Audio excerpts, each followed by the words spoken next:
We are learning more about the deadly shooting of a college student at the University of Arizona's campus. 19-year-old Minhaj Jamshidi, a Pima Community College student and immigrant from Afghanistan, was killed. After being on the run for 3 days, the suspect was arrested yesterday. Today, law enforcement officials provided an update on their investigation. Chief investigative reporter Course Nylander joins us live outside the U of A Police Department.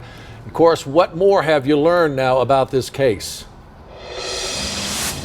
Well, Sean, first off, University Police Chief Chris Olson began today's news conference out here this morning by offering his condolences to Minhaj's family, also thanking the first responders involved in all of this, and particularly thanking the public for its help in trying to catch the suspect throughout that several days long manhunt. He said tips helped identify Ryan Romero Encinas as the suspect. They began working with federal officials to locate him, but ultimately Romero Encinas called police to turn himself in. He was arrested at an apartment complex yesterday, but they could not confirm if any sort of confession was made or how that call went down. They also won't say if anyone else will be charged for potentially harboring a fugitive.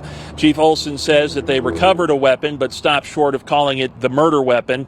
The shooting seemed to stem out of an argument during a volleyball game. He says the suspect regularly played volleyball at that same court where the shooting happened here on campus, but Minhaj and his circle of friends, he says, didn't know his name or much about him.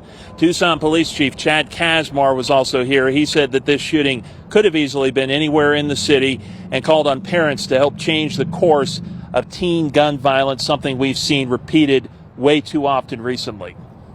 If we want to start getting down to the root cause of violence in this community and asking ourselves why young men continue to have firearms in places that they shouldn't, that's how we're going to continue to impact violent crime and gun crime in our community.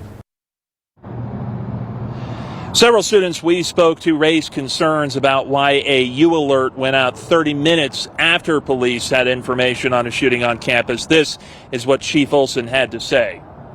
The systems that we placed for U alerts failed us in this instance. We were quickly overwhelmed, and us falling short on that is my responsibility. I take full responsibility for that. And he says that they made immediate changes to the U alert system after this. They're going to provide more information, he says, in the coming days of how they've updated that U alert system. We'll keep you updated as we get more information. For now, we're live from the University of Arizona Police Department. Course Nylander, News 4 Tucson.